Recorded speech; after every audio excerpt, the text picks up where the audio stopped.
Estudar o caminho de Buda é estudar o eu. Estudar o eu é esquecer-se do eu. Esquecer-se do eu é ser iluminada por tudo que existe. A frase é do mestre Dogen, um dos mestres da minha entrevistada de hoje, a monja Koen, fundadora da comunidade Zen Budista no Brasil, uma das maiores autoridades brasileiras no assunto e, diga-se de passagem, dona de uma biografia fascinante sobre a qual a gente conversa nesse bloco. Koen Sensei, sua frase inspiradora é do Gandhi. Devemos ser a transformação que queremos no mundo. A gente já falava disso no bloco anterior e traduzindo, a transformação começa com a gente, é isso? É em nós. Parece simples, mas é difícil, não é? É difícil, mas basta olhar um pouquinho para dentro. Eu acho que todo o processo meditativo é um processo de autoconhecimento, como essa frase do mestre Dogen. Eu vou estudar a mim mesma, mas eu vou esquecer o meu eu pequeno. E quando eu esqueço esse eu pequeno, eu me percebo a vida da Terra e interconectada a tudo que existe. Enquanto eu ficar pensando só na minha história, eu estou limitada pela minha história e por esse personagem dessa minha história, que é importante, porque ele me leva até esse umbral onde o universo se abre, onde tudo é possível, onde eu encontro o que eu chamo a essência do ser verdadeiro. E a essência do nosso ser é como o céu. O céu passa inúmeras nuvens, ele fica escuro, fica claro, mas ele não perde o seu vazio. Esse vazio que é pleno de todas as possibilidades. Não é um vazio nihilista, onde tudo acaba. Oco. Não é oco, ele é pleno de vida. E é isso que o Zen se propõe. E de possibilidades, né? Todas as possibilidades. E aí nós fazemos as nossas escolhas. Porque gostamos de dizer que isso foi por causa deste ou daquele personagem na nossa vida. Apontar o dedo, né? A gente faz isso quase que mecanicamente no nosso dia a dia, na vida, né? A sua vida é um testemunho disso que a gente está falando, né? A sua vida é absolutamente incomum. Como eu disse no início do programa, você se casou aos 14 anos, teve uma filha, se separou aos 17, foi jornalista, trabalhou nas redações em São Paulo, ouviu muito rock and roll, é prima do Sérgio e do Arnaldo Batista, integrantes dos Mutantes, frequentou o que a gente chama de altas rodas da sociedade, aí você se deparou com o que pareceria improvável, né? Que foi uma transformação, um caminho espiritual, numa vida como essa, difícil de imaginar. Como era a sua vida antes de ser monja e como esse caminho se iluminou para você? Assim? Eu acho que nada é muito brusco. Eu acho que nós temos um processo de transformação e crescimento que você não vai percebendo, mas ele está te direcionando, você está se direcionando para esse lado. Minha mãe era uma professora de declamação. E quando eu era pequena eu aprendi poesias. E eram poesias sociais. E são coisas que vão mexendo. Algumas poesias da minha mãe eram muito filosóficas, de reflexões sobre o que é vida, o que é Deus, o que estamos fazendo aqui. Então, eu acho que esse pensamento ele já circulava em mim. Tive parentes que foram padres, freiras na minha formação, a minha avó, que era muito católica, praticante, filha de Maria. Então, a gente tem toda uma influência religiosa à volta. E quando eu tinha 13 anos, eu pensei que eu queria ser freira.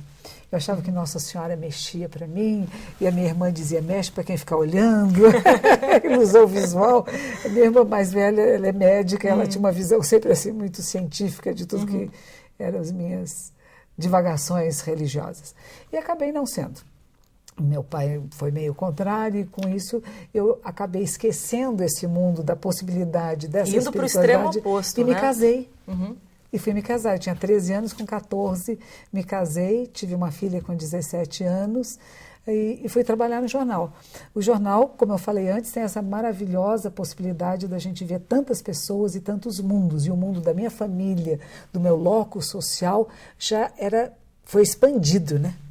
E na hora que houve essa expansão, como é que eu posso agir nesse mundo de uma forma diferenciada? Porque eu vejo tanta dor, o que posso fazer? E me mandaram fazer uma matéria sobre sociedades alternativas na Califórnia. E uma das sociedades era o Zen Budismo da Califórnia, que já trabalhava com ecossistema, com aproveitamento da terra. Isso há quantos anos? Nossa, há mais de 40 anos. Precursor, quase trabalho 50 precursor anos. mesmo. Era mesmo. O primeiro hospice que se fez nos Estados Unidos foram monges zen budistas que fizeram tratamento de pacientes terminais. Koen Sensei, desculpa interromper, mas Acho que é propícia essa pergunta agora. Qual a diferença do budismo para o Zen budismo em linhas gerais? O Zen budismo ele vai ser chamado de Zen na China no século VI, a partir de um monge que dizia: nós temos que fazer o que Buda fazia e não apenas repetir as palavras dele. O que Buda fez? Ele fez Zazen. Zazen é sentar-se em meditação. Uma postura. É uma postura de meditação, você alinha a coluna vertebral, alinha a cervical e observa a sua respiração e fica em silêncio. Então não é uma oração, é o silêncio. O silêncio que permite a você ouvir e se autoconhecer. E se autoconhecer é conhecer a vida da Terra, do universo. Não é só você, é tudo que existe. Então o Zen significa isso, meditar, sentar-se em meditação. E por isso essa diferença começa com um monge que veio da Índia para a China no século VI.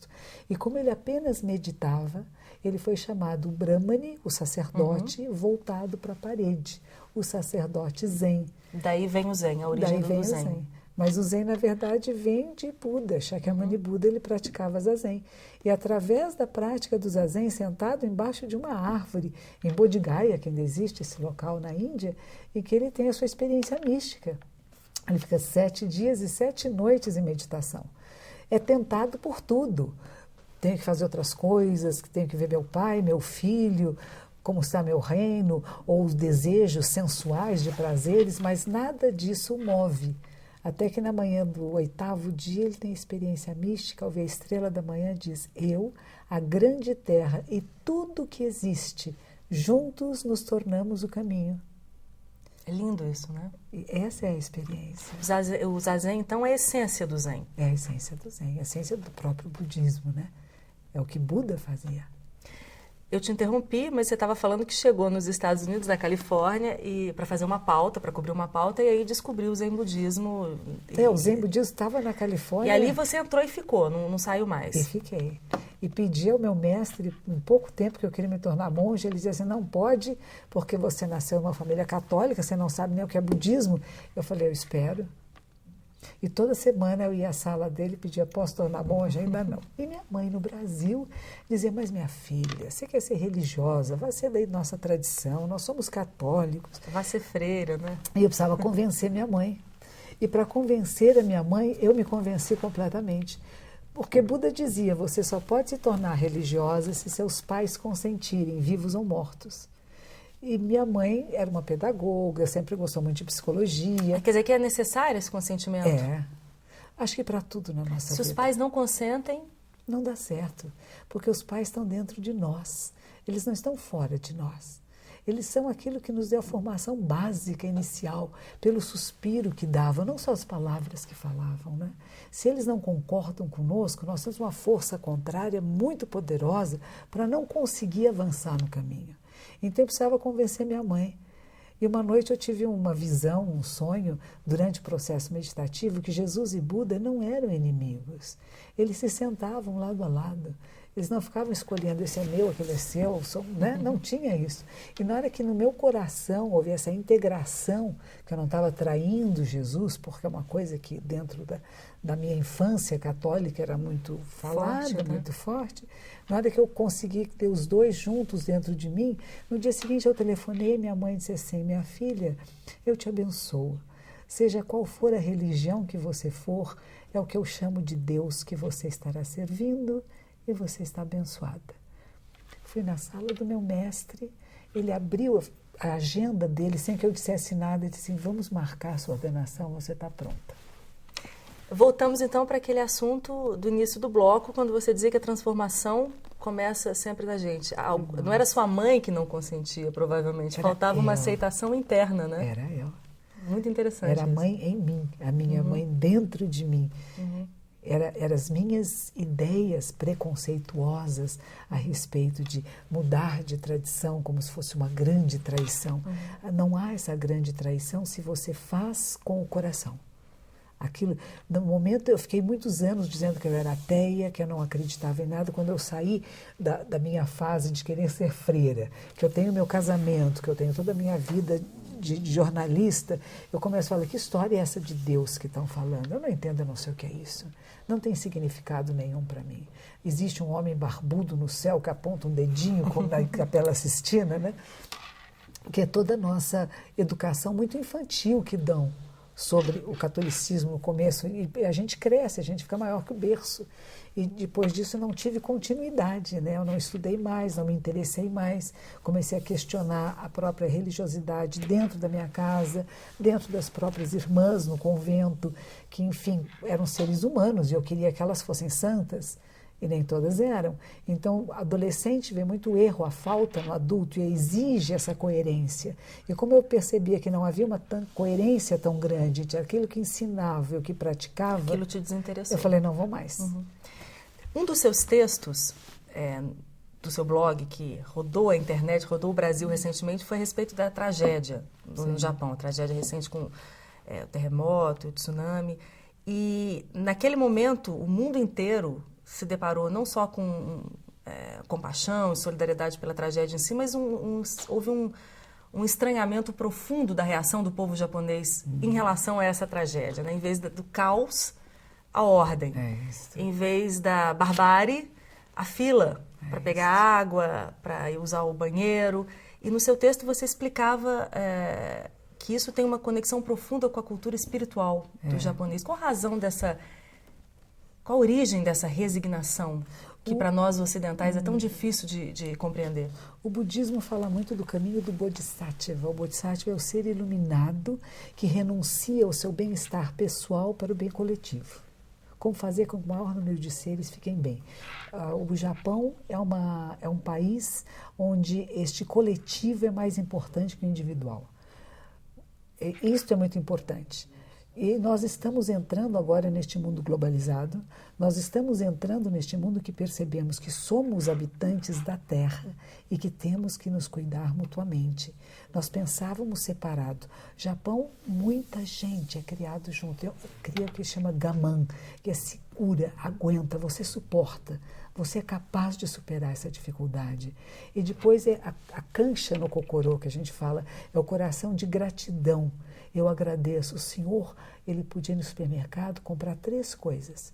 E o repórter perguntava, o que o senhor acha é pouco? Ele dizia, eu agradeço que eu possa comprar. Porque no meio de toda essa tragédia, ainda eu poder entrar no supermercado e fazer uma compra. E não houve saques. Dinheiro encontrado na lama foi entregue à polícia, não foi roubado. E um constrangimento ao mesmo tempo em incomodar o outro com a própria dor? Isto, que eles falam muito sumimasen. O tempo todo parece, será que eu estou incomodando você? Eu não queria incomodar, não quero causar preocupação. E isto até agora existe lá.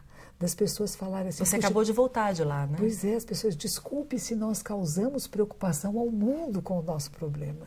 Mas é um problema do mundo. É um problema... O tsunami, que é um movimento da Terra, das placas tectônicas, não tem nada a ver com o que nós humanos fazemos. A Terra está viva. Não é castigo, né? Não é castigo, imagine como dizer isso. Sensei, a conversa está ótima, eu tenho milhões de perguntas, nosso tempo está terminando, eu queria fazer algumas perguntas rapidamente. A gente fala muito em felicidade, né? Na nossa cultura ocidental, que é que a gente conhece mais profundamente, essa tal felicidade, me parece, nunca foi tão buscada assim.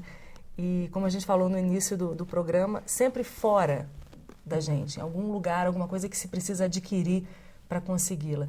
Qual a concepção zen budista da felicidade? O que a gente chama de nirvana é o estado de contentamento com a existência. Mesmo na dificuldade, mesmo na dor, uma capacidade de compreender com clareza a transitoriedade, nada fixo, nada permanente. Não há nada que se apegar neste mundo. E quando nós percebemos isto, nós passamos pelas várias fases da nossa vida e as nossas experiências apreendendo, compreendendo, crescendo, amadurecendo e não reclamando, não resmungando, não criando rancores. Essa frase é sua. Apreciar a imperfeição é uma arte. Buscar a perfeição, Koen Sensei, é um equívoco dos nossos dias? Temos que procurar a excelência, fazer o seu melhor em cada instante, porque o que é perfeito? A perfeição existe, é apenas um conceito na nossa cabeça. Queremos atingir um ideal que é impossível, mas se eu faço o meu melhor, se eu estou inteira em cada momento, entrego a minha vida para um bem maior do que eu mesma, eu posso não ser perfeita, eu tenho falhas, tenho erros e aprendo corrigindo os erros e não os repetindo.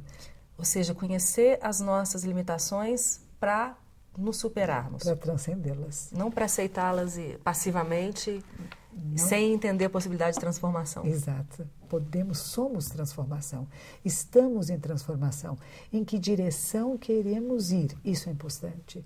Sabemos para onde queremos ir? Qual é o nosso propósito na vida? Temos um propósito que é maior do que esse conceito pequenino de felicidade de alguns. Temos momentos de alegria com coisas que ganhamos, com relacionamentos, mas há uma possibilidade maior, que é esse contentamento com a existência, com as experiências todas que a vida nos traz. E que é possível. E que é possível. Mais sobre esse papo que a gente teve, que podia durar horas aqui nos livros Sempre Zen, Aprender, Ensinar e Ser, e Viva Zen, ambos escritos por você e publicados pela Publifolha. Isso. O blog, acho que a gente tem aqui, né? A gente está passando, está aí no ar, monjacoen.com.br. Bom, só posso agradecer muito a sua presença aqui, também ao MO, Sim. pela sua vinda aqui a Belo Horizonte, a sua participação aqui. E, para terminar, eu queria o seu recado para quem está nos assistindo. A gente vive nesse mundo onde os desastres naturais, onde as violências humanas nos chocam, nos impactam, nos assustam. A transformação é possível, começa na gente. O que a gente pode fazer com a Insensei para esse mundo ser um lugar melhor para todos nós? Primeiro, desenvolver essa capacidade de apreciar a sua vida, apreciar a vida, falar das coisas boas que existem também. Não só falar das coisas negativas e más, há coisas maravilhosas nesse mundo. A flor desabrocha, o sol nasce todas as manhãs, a lua no céu, há estrelas, há pessoas extremamente bondosas, nós temos dois lados e vamos desenvolver esse nosso lado amoroso, cuidadoso, pleno de compaixão. Vamos desenvolver a sabedoria em nós, a clareza de ver a realidade e agir de forma adequada. Basta um pouquinho de respiração consciente, coluna alongada e... Vamos começar agora. Isso, e apreciar a vida. Coen Sensei, obrigada pela entrevista, foi um prazer tê-la aqui. Obrigada a você, que os méritos se estendam a todos os seres. Amém. Eu conversei hoje com a monja Coen, fundadora da comunidade Zen Budista no Brasil. A você obrigado pela companhia e até a próxima semana.